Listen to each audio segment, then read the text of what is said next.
Bob. What's up, man? I'm just surfing all over the web, trying to find some info on medical marijuana and the best strains of cannabis, advice for growers. Looks like you're having a hard time, bro. There's gotta be a million websites out there. True, but you really only need one website to find out what you need. It'll save you a bunch of time. Sounds great. What is it? Check out Canafo.com.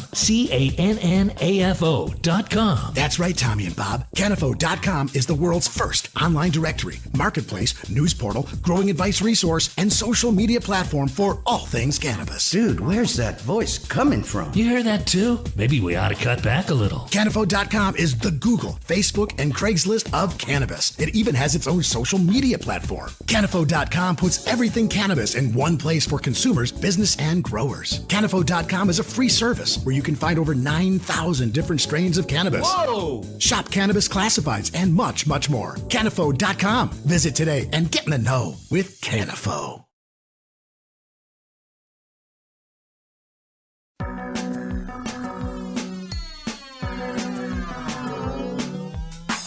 Look at all that money, yeah, the money that they spent. Take another look now and take some time for hemp. Don't cut trees for paper, cause it hurts the environment. Stop deforestation, yeah, it's time for hemp. Oh, an acre of hemp makes 20 barrels of oil. No need for pesticides to poison all our soil. People got no food, they got no clothes, they got no rest. Well, right now it's time for hemp.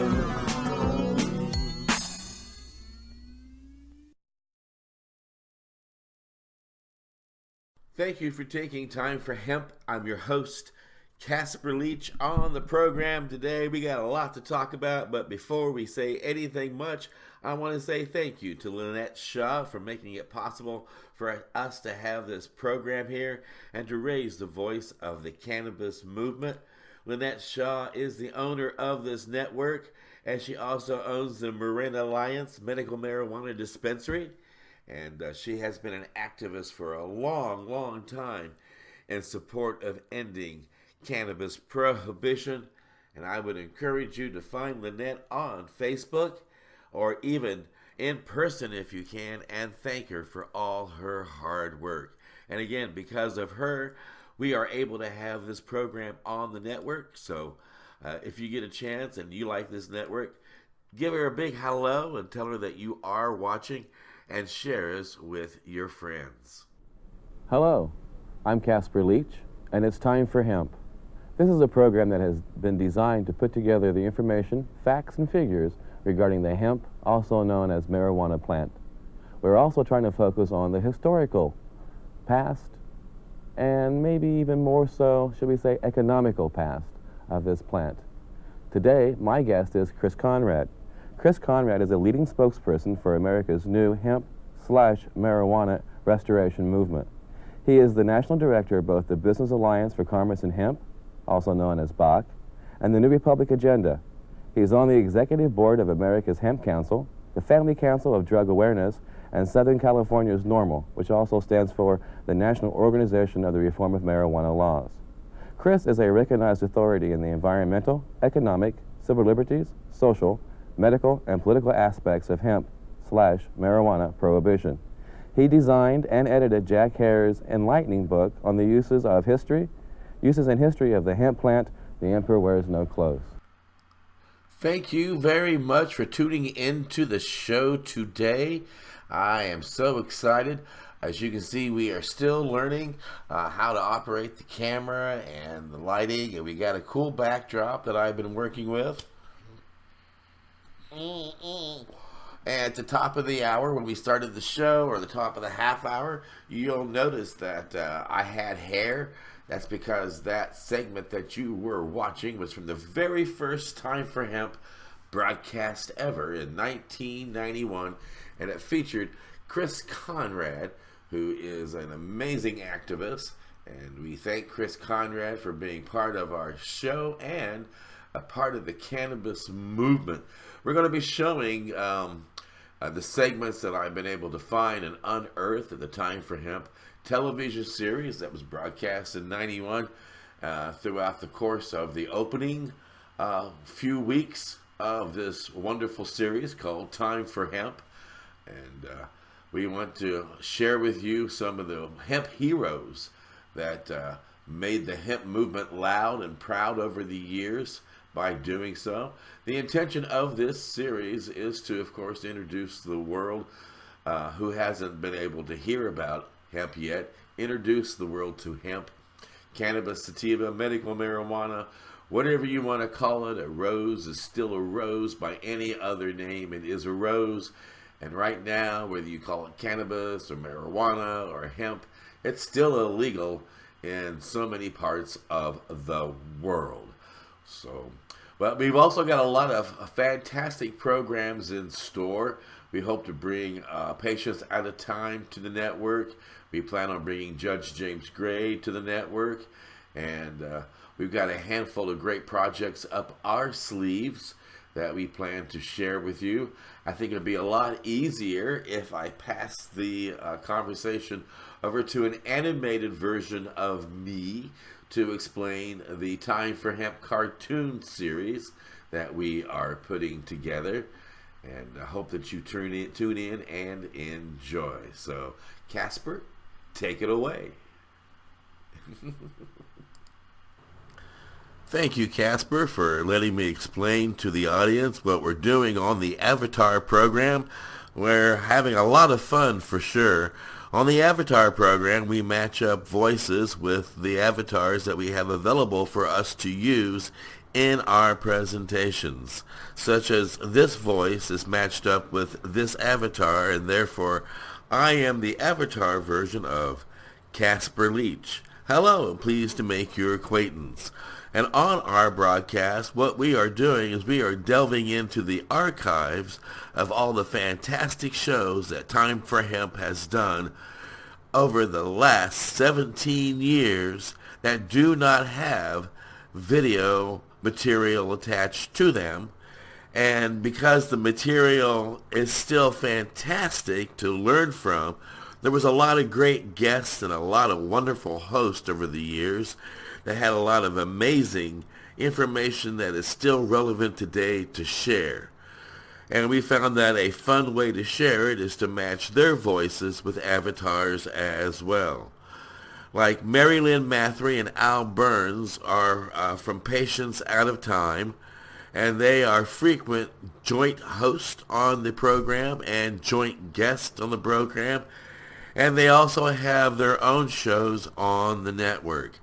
And so, like, we'll take someone like Mary Lynn Mathry, who there is no video of during the interview, and we'll match her voice to an avatar so that we can still present the material that she wants to share in an interesting and fun way that isn't slow for television or for video. So anyway, it's our way of getting excellent material from our many, many guests and our many, many hosts into the ears of the whole world around us and raising the voice of the cannabis movement. And if you like the programs, please share them with your friends. Right, Mary Lynn? Well, thanks, Casper, for having us on. So I'd love people to look for Patients Out of Time at www.medicalcannabis.com. Thank you, Mary Lynn. I appreciate that. We look forward to having you on the big broadcast soon and give our best to everybody at Patients Out of Time. Please visit their website, find them on Facebook, tell them that you heard about them here at Time for Hemp, which of course is our website. And we'd like for you to visit it and share it with your friends. It's a pretty groovy website. There's a lot to be found there. You can check out our current host. And when you do, click on the current host, you'll find the people who... Oh, I'm clicking on the wrong thing. There you go. Click on the current host. And what you will find are people who are currently working on the network. Well, eventually, when it tunes over to it. It takes, I don't know why it's moving so slow, but then these are the people who are broadcasting on our network. We got Al Byrne, And we got Michael Crowitz, we got Mary Lynn Mathery, Ellis Love, Judge James Gray, Dean Becker, Doug McVeigh are currently on the network. We're going to be adding new hosts as well, which is pretty exciting to say the least. And of course, we're going to be returning to doing radio broadcasting as well, so you can find us on iHeartRadio. And so tune us in on your car, or on your smartphone, or on your pads, depending on what it is that you're surfing the internet with, and share us with your friends. We're also going to be putting together a music broadcast. Back in the day, as people say, way back in the day, there used to be a TV channel that was all music called MTV that is now basically all talk and no rock. But we're going to change that. We're going to put together a music program that features hardworking activists who have dedicated their talents to raising the voice of the cannabis movement. And these talented people deserve, I think, great awards, whether it be the Billboard Awards or any other music awards that are out there. These artists could surely win them hands down. But because their topic of tune, or the focus of their lyrics, is that of ending cannabis prohibition, they get no airway. They get no FM play. No one gets to hear what they have to say. See, we can rap even though we're old geezers, eh? So I'm trying to put a spotlight on the cannabis performers and make sure that their music is heard. Every one of these performers is found on YouTube over the next few weeks as we roll out these musical videos. So I would ask that you go to YouTube and find these artists and give them a thumbs up if you like their music. Maybe even let them know that you heard about them here on the big broadcast. And again, share us with your friends. And if you're wondering what kind of music we're going to be playing or performing, well, I'll tell you, we like happy music. We like thought-provoking music. There's going to be music about turning cannabis into paper, fiber, fuel, and medications. There's going to be songs about using cannabis for medical purposes only. There'll be songs about hemp heroes. There's going to be songs about how much fun it is to smoke it. And there's even going to be funny songs by some of your favorite artists. But as long as the song is about cannabis, marijuana, hemp, or freedom, yeah, we're going to play it on the network. And we're going to include it as well on our TV music video broadcast. So I want to give you an example of one of the types of songs you'll be hearing or finding here when you watch the television network that Lynette Shaw has made possible for us to broadcast on. This song is called the Happy Hemp Song, and it's by New Earth Comedy. And again, I would ask that you let them know that you heard about that here on Time for Hemp. And if you like it as well, give the video a thumbs up. And remember, it's also good to smoke too.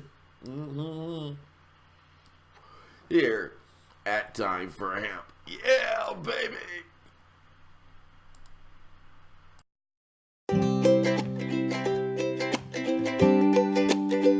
Hey, morning, bro.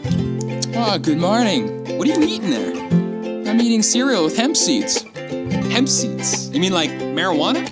No, not like marijuana. They're hemp seeds. Hemp seeds? Like chia seeds or something? Here, let me tell you all about it. They're pretty awesome. There's so many reasons why I eat hemp seeds. It's a gift from nature that meets my body's needs. Feeds me the nutrients to help me thrive, so I can spend my time living fully alive. There's no right or wrong way to eat this yummy food. Just get it in your body to uplift your mood. Sprinkle it on a salad or blend it in a shake. Press it into oil and make no mistake. If you eat hemp every day, your body will change as your DNA and life start to rearrange. You'll feel more happy as you increase your health, which is truly the highest form of wealth.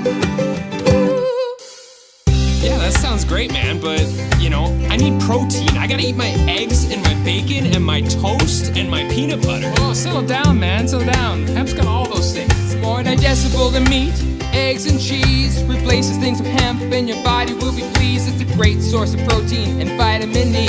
Such wonderful things that boost immunity. Hemp also helps heal old injuries, reduce inflammation and prevents disease. 3 tablespoons a day to keep the doctor away, so you can enjoy life while you laugh and play. If you eat hemp every day, your body will change as your DNA and life start to rearrange. You'll feel more happy as you increase your health, which is truly the highest form of wealth. Come on, man, you'll feel more confident when you look into the mirror. Your mind, your eyes, your heart will suddenly be clearer. Eat some hemp right now and see how good you will feel. It's the most delicious thing to add to every meal.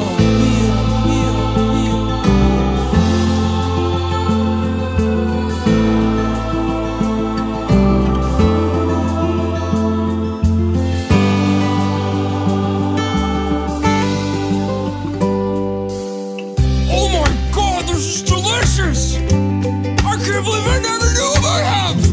Have you tried this? This is the most amazing thing I've ever had! My body feels so alive! Oh, dude, awesome! I can feel myself digesting it right now! Oh my god! I feel so healthy! It's a miracle. So pure! I need to tell the whole world about hemp, the way it just changed my life! Oh my god! Hey! Hey! Have you heard about hemp? If you eat hemp every day, your body will change as your DNA and life start to rearrange. You'll feel more happy as you increase your health, which is truly the highest form of wealth. If you're looking for health, then the stars have aligned, because here's a solution that brings hemp into your life. You can see all the benefits that I've shared and spread the goodness of hemp to all those that you care about.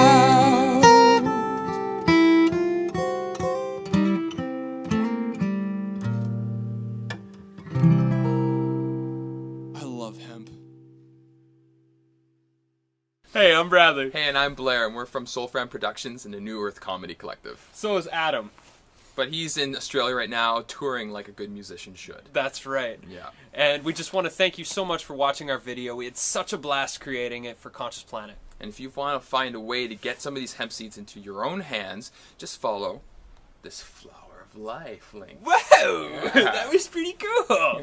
And if you want to find out why Conscious Planet grows the most potent, nutritious hemp seeds on the planet, then you got to check out this video over here. No. Cue the video! Yeah, there we go. Okay, Watch cool. that. Perfect. If you want to see more from us, you can check out this video. It's just this hip-hop thing that we did about meditation. I think you'll like it. That's the wrong one. Oh, very funny, guys. Come on. There we go. Nice. Okay, Yeah. it's working. Cool. So, definitely subscribe to our channel if you want to see more of our videos, and go to soulfanpro.com. And yeah, that's probably enough instructions for one day. You'll probably want to rewind this and get all the instructions and check out all the video links and everything else. Totally. You know, that's if you're even watching this at this point. Yeah, totally. Yeah, who watches the video to the end anyway? I don't usually. I click to the next video. I know. Yeah. Yeah. So if you're still here, thank you for being here with us in this awkward moment. We love you. See you next time. Bye.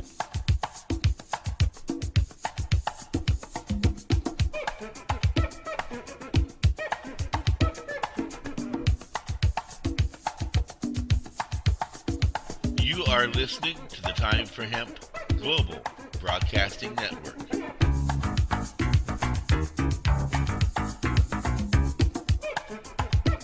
Please share us with your friends.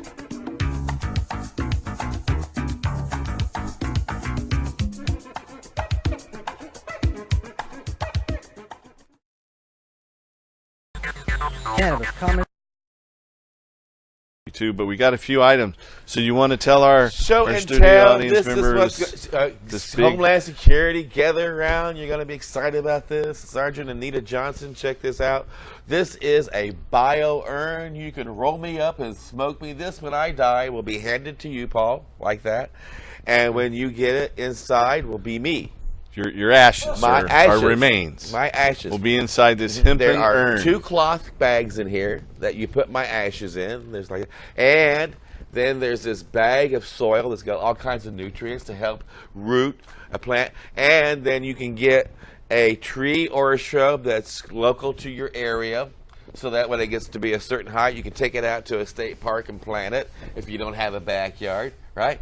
And then it's encased in clay, so it takes a minute.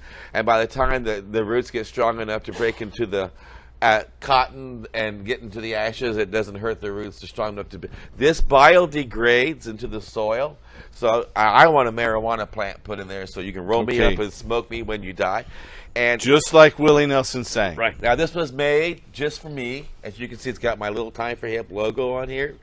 And if you look, this cloth here has got hemp leaves in it. So there's little hemp leaves in here.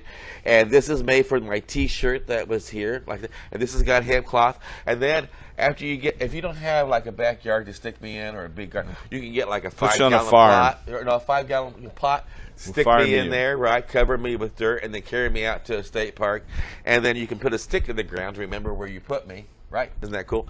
And then you take this back to your house. So instead of carrying all the ashes on your urn, so you say, oh, well, that's Grandpa Casper up there sitting on my mantle. No, you can say, I buried Grandpa Casper. He's a tree, and we pee on him out back. So if you got to go back there, right? All right? I see. And then you keep this kind of like as a memoir, right? And this is got like made out of hemp cloth, a hemp joint, and a little hemp marijuana leaf. So it was kind of done, you know. It's for personal, you. Real your personal. own personal and urn. You get them done like this at this bio urn company. I know we're not allowed to advertise or promote, but you can go to timeforhemp.com and check them out. So if you want to be rolled up and smoked, it's possible. Now, I don't want a tree. Now, you know, you can go on and find out what's native to your area and be put into a state park. You know, I want to be put into your garden. So maybe you should hang on. You've had a lot of enjoyment from the produce of that garden, I know, over the years. And so you want to just give back now, right? And you know how people will like put little stickers on their mirrors. But like Casper, you're going to live to be like 150 or something, and drug years at least. But I thought maybe you might want this on your urn for like positive thinking, like, oh, I can't wait to have that day. You know, look, plan the party and all that. But this will someday be handed to you and say, here's Casper, and put him in whatever your garden will be. Make him a big marijuana plant. And then Homeland Security, this is like the end of me someday. So, and there'll be a lot of probably DEA agents hanging out back dressed in dark clothes, kind of like making sure, right? So maybe so. So you can biodegrade. By then they won't be DEA agents anymore. It's better than taking up 6 by 6 by 6 and laying there like that, all that, right? And for all those people who preach green, you recycle, well, then shut up, put your money where your mouth is, recycle your ant. Thank you. And so you can do that now. You can. It's really a nice way of taking. It's a great way of giving back to the earth. You leave your ant to the ants. Yeah, exactly. You leave your ant to the ants. That's great. I love it. So you can be rolled up and smoked when you die. It can really happen now. And I can and will be buried in one of Paul Stanford's gardens. And you will harvest me and go, holy crap, this is awesome. It's double THC'd. It will be. Resin encrusted. So bio urn, and it's a great way of taking, this will be the end of me. Next time you see this, you'll go, oh, Casper's in there. I remember that guy. There you go. So there you go. Right? Come here and I ain't leaving, so don't they have sit video? around and cry. Yeah. Just roll me up and smoke me when I die. And now you can. Now you won't see no sad and teary eyes. So you take care of me. Guaranteed. We'll help the other patients. All right. So everybody now knows when I bite the dust, I'll be back in the backyard of Paul Stanford. Come on by. Now just roll me up and I know you're excited about that, huh? That's. I can't say I'm looking forward to it, to be honest. But.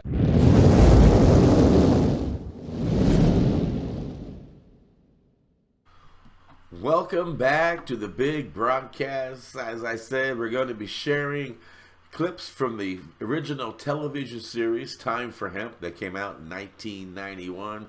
Chris Conrad was my very first guest on the television series. I'll tell you in the next segment how the series actually got started, but I'm so excited to be able to share this information with you. I want to kick this off right away right now. Also, we're going to be showing at the end of the Chris Conrad clip, the first part of Chris's interview, a little bit of a segment called Hemp for Victory. We're not going to show the whole video. It's a 14-minute film that Jack Hare found and unearthed. And Jack Hare felt that it was very important that everybody see this 14-minute film that was produced by our government way, way, way back in the day. And there's a history to that we'll be talking about as well.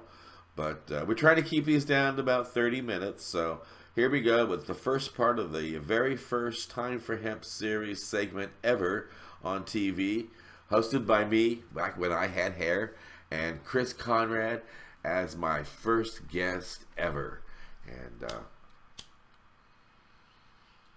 it's really very informative and fun to learn when you take this into your hand and take this into your lungs and take Time for Hemp. Thank you for joining us, Chris. Can you tell us a little bit about the BAC organization, please? Sure. The Business Alliance for Commerce and Hemp was formed a couple of years ago by a group of investors and business people and activists who are concerned, and researchers who are concerned about the current trend of American politics, not only in terms of the suppression of civil liberties involved with the marijuana movement, of course, but with the suppression of the economic alternatives that are available by developing hemp. And we have basically 4 goals that we're working for. The first is the deregulation of commercial non-smoking uses of hemp for things like paper, fiber, fuel, food, things like this. The second is to restore the medicinal use and availability of hemp as a medicine or as an herbal user. And the next is to get back, to restore the civil liberties, the freedom of choice of the individual in terms of what they garden or what they choose to consume in their leisure time. And the final one is to develop a system of outlets and other kinds of ways of handling a domestic hemp industry that would be for consumption through smoking and so forth. Something along the lines of the wine industry where the individual can grow it, or it could also be used. Yeah, I don't know, I've always gotten the impression that this movement is primarily an organization trying to get a bunch of old hippies together so they can get out there and legalize marijuana so they can smoke the brains out, you know? Mm-hmm. And what you're saying is a little different than that. One thing is that if there were a bunch of old hippies who got together and went out in the fields where they're growing commercial industrial hemp, they're not going to get to smoke their brains out because it's going to be, it contains so little THC that it wouldn't be good as a psychoactive substance or as an intoxicant or however you want to refer to it. It's a relaxational. Why is it that it can, why do you mean by that? Is it a different kind of hemp plant than what you get high with? No, it's still a cannabis plant. Cannabis is, of course, a scientific name for it. Hemp is the American or English name for the plant. Marijuana is just an expression that William Randolph Hearst picked up from Mexico, and in fact, they don't even use it in Mexico. They call it mota down there, or cañamo. But marijuana was just like this slang word that we use nowadays, but it is the same plant. It's just a matter of how you cultivate it. If you were growing it very densely together, you get a lot of stem, a little bit of leaf, very little THC. If you spread it out more, you'll get more of the branching and flowers, and that's where your THC is. But isn't re-legalizing sending a wrong message to kids, especially? We're saying, all right, dudes, go out there, get high, party your brains out. We don't care. It sounds like it's sending a wrong message to me. Well, first off, prohibition isn't really about sending messages, it's about sending people to jail, and there's a big difference between these two things. If we're not saying that, for example, tobacco and alcohol, these are things that we don't condone as a society as such, but we do allow people to have that freedom of choice, especially adults. It's a way of simulating the difference between a child and adult, is that when you reach a certain age where you can consume alcohol and tobacco, that's considered toys of the adult, so to speak. And so marijuana will be placed similarly in a category like that. Yeah, but won't kids have easier access to it if you legalize it? Well, I would say actually less so. There are two reasons for this. One is because when we see countries like the Netherlands or Spain and countries where they have legalized marijuana for private use, they find that actually the use goes down, it hits a stable level in society, and part of that is because the mystique of doing something illegal is taken away. The other thing is that if it's being vended by someone who is a distributor who has a license on the line and pays fees, and they know if they sell it to children that they're going to lose their license and their distributorship, they're not going to do it. Whereas if it's in the hands of criminals who are attempting to make money by whatever hook or by crook they can do it, they don't care who buys it. Yeah, but we know that marijuana is a gateway drug, and that it leads to other drugs, and it leads to more damaging effects. It leads to all kinds of problems. If nothing else, it leads to lack of motivation, which then you have people not wanting to work, and therefore you even hurt the economy. I mean, I don't get it. Well, the National Education Association and the National Academy of Sciences both say that tobacco is the gateway drug. Virtually everyone who smokes marijuana has already experimented with tobacco and with alcohol by the time they get there. If you want to look at it in terms of addictive psychoactive substances, most people start off with sugar and chocolate, then they move on to tobacco, then they go to alcohol, then they start smoking marijuana. By then they're halfway into this pattern. The problem is the pattern of behavior of abusive dependency. That's where the problem is, not whether they smoked marijuana or not. Yeah, but you know, sugar is not as bad for you as smoking marijuana is. Well, sugar rots your teeth, and smoking marijuana doesn't. I mean, right off the bat, there's an obvious difference. But they say that, you know, lung cancer, it makes you sterile. It's a very dangerous thing, they say. Unfortunately, we have to deal with a lot of false studies right now. There's a lot of bad information that's being pushed around as if it were true. For example, the lung studies. 250,000 or so people a year die from from tobacco-related lung problems. Not one person in history has ever died from smoking marijuana, and yet the government tries to tell us that marijuana is 50 times more dangerous, but it just obviously doesn't make sense. The brain damage thing had to do with killing some monkeys, that they suffocated the monkeys and they found they had brain damage. The fact that they used marijuana smoke to suffocate them, if they had done the same thing with a plastic bag, they would have found the same effect. These studies are not scientifically valid. They don't have control groups. They don't have replicatable evidence to support what they're saying. They're really not true. They're discredited. The only reason that these are even touted around right now is the fact that the DEA and groups like the Partnership for a Drug-Free America, which is, you see their ads on TV a lot saying, you know, that marijuana is this or that. Now, you notice they don't say anything bad about alcohol or tobacco, even though these are the most abused drugs in our society. The reason for that is because something around 60% of their funding appears to be coming from groups like Philip Morris, who have a vested interest in alcohol and tobacco. So they gain by saying that marijuana is bad, because you're talking about the gateway effect. What social behaviorists call the real phenomenon there is called drug switching, which is that people who tend to take one substance or another, that they'll use one, and when they use one, that they don't use the other one as much. And what happened in the 60s and the 70s is that as marijuana became more popular, consumption of alcohol and tobacco went down. And so these companies that are selling these products are now saying all these things, putting out these false reports about health damage from marijuana. Okay, now you've got all these wonderful facts and statistics, but you cannot ignore the fact that Alaska, after 15 years of having marijuana legalized, right, turned it around and made it a crime again to possess it. California has had 17 attempts to legalize with initiatives, the hemp plant, and they've all failed, you know? I mean, with the political climate as it is, how come you're out here pushing it like this? What makes you think someone's actually going to sit there and go, okay, this is true, let me see the deal? Well, no one said it was going to be an easy process. These are politically difficult times because there's a tendency towards repression on the part of our government, that they have the hard-line approach to a lot of things. However, the fact that for 17 years people have been trying to get it legalized here by the initiative process in California, well, what is a crime and what is a habit, I guess, is a question there, a personal choice, because you don't see murderers out there organizing to get murder legalized, or thieves out there organizing to get theft legalized. Criminal acts, we don't have political groups working for the legalization. In the case of marijuana, the fact that so many people are working for it shows you that this is a political issue. As far as the immovability of government, there are two things on that. One is that maybe we've been using the wrong approach. Maybe initiatives are not the answer. Maybe they are, but maybe they're not. What is more likely is that we should go through approaching the deregulation process, which will be a step-by-step process of, as we say, first the commercial non-smoking uses, then the medicinal uses, then the private consumption, and finally an industry of. But what happened in Eastern Europe is is a good example of what can happen. The pressure builds and builds. When the change comes, it comes very fast. I think we're talking about a change that's going to Could be as soon as 1 year, could be as far away as 5 years. But look how it took 1 month for the Berlin Wall to come down. Now, that society was much more repressive than what we're going through here with Prohibition. That's true. And so... Now, we have here some items, right? That's made of hemp. correct. Is this true? Right. There's different... I'd like to get a chance to go over those in the second half of the show, if at all possible. And I'm very impressed with some of the things you've had to say. I mean, you've been very enlightening, and I'm sure that the second half will be just as informative. But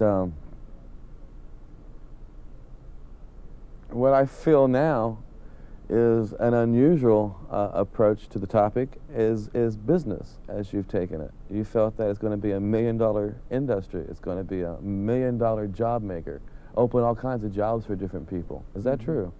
Well, yeah, it really is true. I think that something that we should consider at this point, though, is that, like, we have here an example of a hemp plant. Now, most people's awareness of it is limited to this area right here, the leaf area, which is frequently called marijuana. Now, actually, the most valuable part of the plant is not this, which of course generates $43.1 billion a year in the United States, which is that much earned by Americans cultivating it for marijuana, selling it to other Americans. Illegally? Yeah, that's correct, in the illegal state. It's selling, marijuana right now is selling for something in the neighborhood of $200 to $400 an ounce. If it was legalized, it would be talking about this probably being $100 a pound that people would be paying for the bulk areas, and then there would be your connoisseur grades and so forth, so there would be a wide variety. But it's misleading to deal strictly on the economics of this part of the plant, because the real value is going to be in this part right here, the stem, which contains a large percentage of cellulose. It includes fiber, and it can, also the roots of the plant are important because they're a part of conservation programs. They can be used to, like, anchor soil. For example, in California, we used to have a program to prevent mudslides, that they would plant hemp on hillsides that were threatened during rainy seasons. Okay. Now, we still have the same problem with the mudslides on the hill, but we can't grow hemp on the hillside to hold it in place. And the reason for that is because hemp can grow up to 20 to 30 feet within one growing season. It puts out approximately as much root underground as it puts plant above ground, and so it puts down extremely strong anchoring roots that are, not only do they prevent the erosion, but they actually enrich the soil. Wow. No, I never would have been aware of that. Oh. Well, okay, so I can see some of your viewpoints, but still, you know, the creating of the jobs. Now, you got to take in consideration there's going to be some jobs lost, too, like the loggers who are cutting down the trees, because you talk about doing it for paper, right? Right. What are you going to do about those people? Well, you going to put them on welfare? Well, when the automobile was invented and people stopped using buggies, then the buggy drivers had to go out of business, and the people who made buggies went out of business. And what happened was that society made a transition into what we consider now as the modern era, where people learned how to drive cars, the buggy drivers learned other trades, the companies that had been making the buggies started to make automobiles and so forth. It's simply a matter of transition in society. We can't be anchored onto this basically a suicidal system that we have nowadays, which is based upon petrochemicals and poisonous substances. Wow. Well, learning here is quite a bit of an experience, I must say. And as I said earlier, we have a public service announcement I'd like to bring to you from the United States Department of Agriculture. We find this to be a very interesting approach from our government for our farmers. And I think this is their way of letting the world know exactly where they stand, at least back in 1942, when they originally released this during World War II to help with the war effort, should we say. So I hope you enjoy it. And when we come back, we'll spend more time with Chris.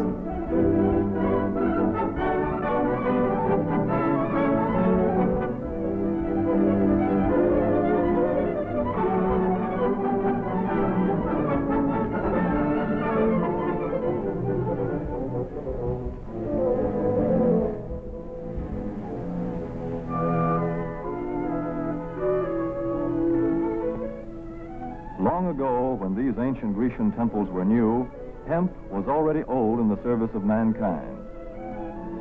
For thousands of years even then, this plant had been grown for cordage and coarse cloth in China and elsewhere in the East. For centuries prior to about 1850, all the ships that sailed the western seas were rigged with hempen rope and sails. For the sailor, no less than the hangman, hemp was indispensable.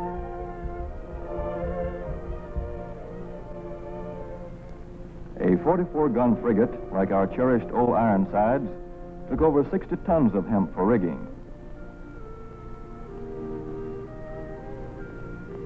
including an anchor cable 25 inches in circumference.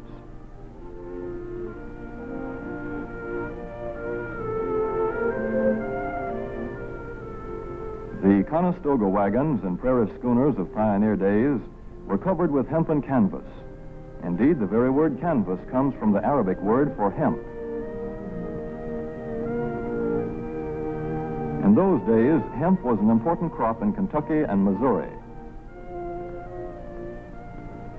Then came cheaper imported fibers for cordage, like jute, sisal, and manila hemp, and the culture of hemp in America declined.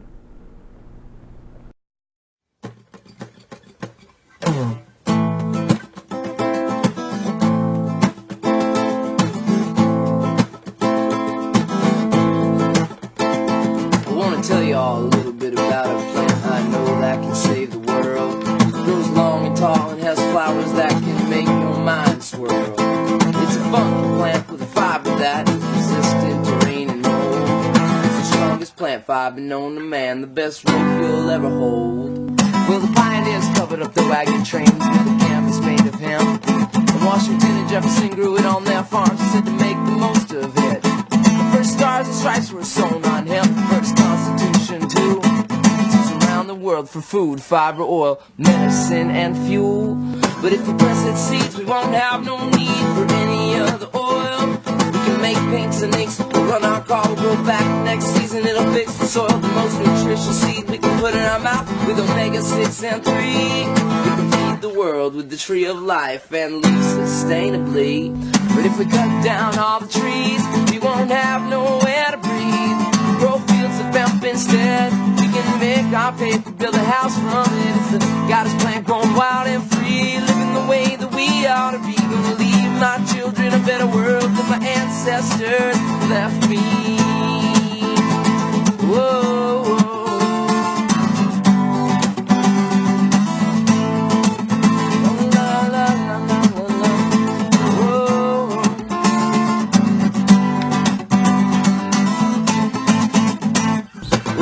The female hemp plant make the best medicines on earth.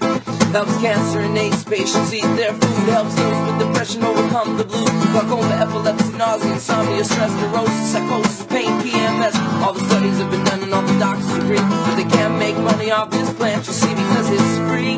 It grows from a seed, wild and free, like we ought to be. You know, the future is growing out our own backyards. But if we cut down all the trees, we won't have nowhere to breathe. Grow fields of hemp instead. We can make our paper, build a house from it. It's a goddess plant growing wild and free, living the way that we ought to be. Gonna leave my children a better world than my ancestors left me. La la la la la la la la la.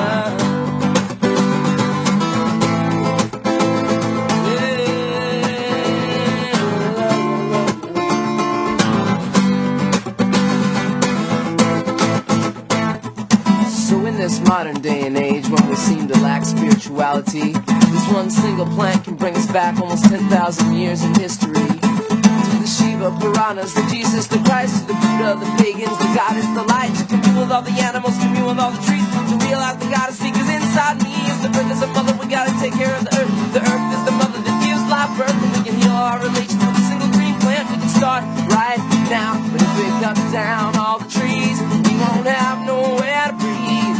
Grow fields of hemp instead. We can make our paper, build a house from it. It's the goddess plant growing wild and free, living the way that we ought to be. Gonna leave my children a better world than my ancestors left me. Whoa. Yeah, la la la la la la. Whoa.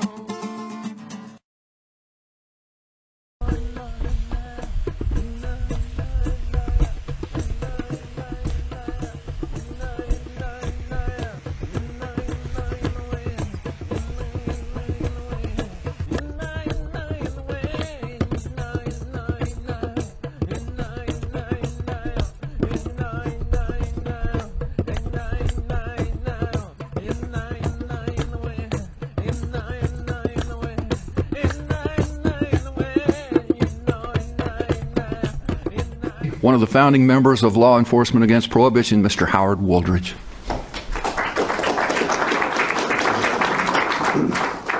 Good evening. Thank you for coming.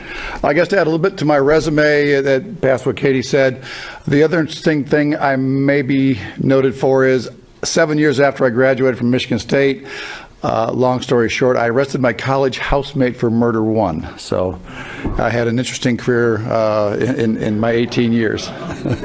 The war on drugs has been the most destructive, dysfunctional, and immoral policy since slavery and Jim Crow. That is the experience of myself and the tens of thousands of members of LEAP, Law Enforcement Against Prohibition. And despite $1 trillion taxpayer dollars spent, despite the arrest of 45 million people on drug arrest, and we have confiscated thousands and thousands of tons of narcotics, drugs today are cheaper, stronger, and more available to our children than ever before. And law enforcement has been and will continue to be, no matter how much money you give us, to be a mosquito on the butt of an elephant. The law enforcement in this country cannot fix personal stupidity. Who thinks, raise your hand, thinks the government through the police department can fix personal stupidity? It's unanimous. Thank you. So when you leave here tonight, no matter how you fall down on this issue, left, right, center, please understand and take with you that law enforcement has no objective role on the issue of drug policy here in terms of having any impact on law and policy. We simply don't. Now, let me tell you two secrets that you're not going to ever hear from law enforcement in the newspapers or on TV. Number one, every drug dealer we have ever arrested has been shot, killed. These men and women are replaced just like that. Everyone. Because there's always someone stupid enough or desperate enough to take the place of a fallen drug dealer. And also know the reason is that these drug dealers accept as a condition of their employment death and long prison terms. And that's why the mandatory minimums passed 30 years ago during the Reagan administration were like, oh, this is going to work. Once you got to go to jail for 10 years for 4 ounces of cocaine, of course, nobody is going to sell cocaine. Wrong answer. And 30 years later, we now, of course, have more people in prison than anybody else. Now that these drugs are dangerous, even deadly, is not in dispute. Absolutely. I urge you to be drug-free. Don't do these drugs. But I can tell you that mankind has been using these drugs since the dawn of time. They are not going away. I'm convinced that when Star Trek times are here, there will still be individuals getting drunk, stoned, and stupid. And there's nothing the government can do about it. The USA and so what it boils down to is the USA and every country on the planet has an option for how they want to treat drugs. Either the government is in control and regulates them as best as government can, or we have a situation where criminals and cartels and various bad guys are completely in control of these dangerous drugs. With the drug cartels, the criminals today, understand they make the decisions on price, purity, points of sale, age of purchase, etc. Do I sell cocaine to a 12-year-old or I wait till he's 14? That's the decision a drug dealer makes. Now, every member of this audience and on the panel, I'm convinced, want the same thing. We want to reduce crime and death and disease and drug use. Can I get an amen? Okay. Now, the question is how to get there. That is the eternal question. Hold on, let me get back to where I was. The question is, how do we get there to reduce these problems? And that's why we at LEAP recommend that the government regulate and control them as best as possible. Now, as an advocate and lobbyist for LEAP on Capitol Hill in the past 10 years, I've asked every member of Congress, all 535, from the 57 states, I think it is, that can you name one benefit, one advantage to current policy? Just one. And in that 10 years, not one congressman or senator has taken up the challenge and written to the Houston Chronicle and said, hey, there are some advantages and benefits. Well, let me help a little bit in the spirit of Texas friendly. Benefit number one might be prohibition sends the message to our kids that these drugs are dangerous, and by sending the right message, this reduces drug use. Really? If you listen to addiction experts, and I have, making something illegal creates a forbidden fruit concept. It attaches to the forbidden substance glamour and excitement. Think the apple. So I would argue, and the experts would argue, that making it illegal is not going to do much good, because at least, according to the experts, at least as many kids will try a drug because it is illegal as are deterred by the message from their parents. And trigger alert for parents out there, I know this is going to sting a little bit, trigger alert, teenagers often will not listen to what you say. Just saying. So now, the second thing that would be a benefit would be making drugs illegal makes them harder for teens to buy. Anybody here under 60 knows that, and plus government studies, it's easier for a teen to buy marijuana than beer, and this has been true now for going on 40 years. So that's obviously not quite a benefit. And third, we're all worried about, okay, if we legalize these drugs, then there'll be more DUI. Ladies and gentlemen, I arrested 400 people for DUI, mostly for alcohol, but I have arrested for DUI non. We can test for, we were trained in the 70s to detect, test for, arrest, and successfully prosecute non-alcohol DUI. We know how to do this, and I've done it. This is something that the law enforcement will throw out there from time to time saying, well, there's no testing for marijuana on the side of the road. There's no test for oxycodone. And by the way, talk to current law enforcement. The big killer out there today is people high on oxycodone and Percocet driving down the road. Now, the reason I get up and go to work in the morning is harms to teenagers, which we don't talk about. We know that drugs are dangerous. That's not an issue. Protecting our youth is what makes me get up in the morning, go to Congress, as opposed to riding my horse around the lake back in Fort Worth.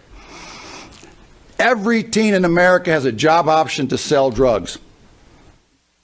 900,000 today, as we speak, are employed in the drug trade. I can tell you from government stats, between the ages of 12 and 24, 20 young people in America are shot every day. Every day and every day. This is a Sandy Hook every day, and nobody talks about it. The second reason I go to work, while we employ 69,000 detectives to go after drug cases, pedophiles have an easier time to find my grandkids at 4 o'clock when they go into social media. This drives me to work. And as ISIS plans the next Christmas party surprise, federal agents are spending their time trying to find somebody who's selling a couple of kilos of cocaine to Charlie Sheen. Further reducing your public safety, which I believe should be the sole purpose of law enforcement, public safety. All road officers are part-time narcotics, as they search millions and millions of cars for a few grams of this or an ounce or two of that. And this is upwards of 10 million hours a year. This reduces your public safety. So in conclusion, surveys show about 80% of this audience and every audience across America understands that the war on drugs is a total failure. Not partial, it's a total failure. Ladies and gentlemen, you want to protect your children from harm and death, legalize and regulate all drugs. Thank you.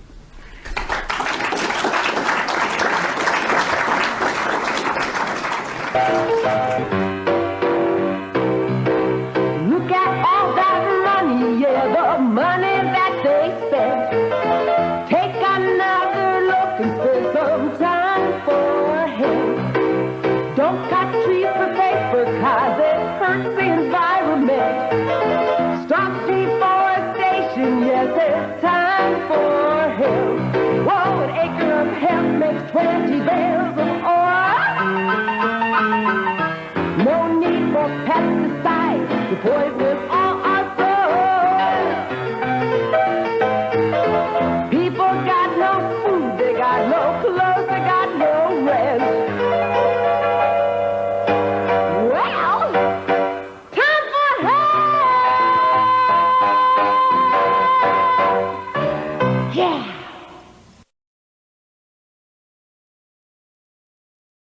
Have you ever had a problem with overcooking your cannabis oil? You probably wanted to rip your hair out when you burned off all the THC, right? I even cried one time when my brownies failed to make a good impression at the party. Well, I stopped crying when I found Magical Butter. Magical Butter is a device with a microprocessor controlled program sequencer. It was designed by a scientist and a chemist to precisely extract the benefits of various herbs. Magical Butter easily makes botanical butter, oils, tinctures, lotions, sauces, and more. Magical Butter heats your oil and your herbs at the perfect temperature every time. Check us out at magicalbutter.com because it's magical. Okay, there's a lot of science and chemistry involved, but it sure works like magic.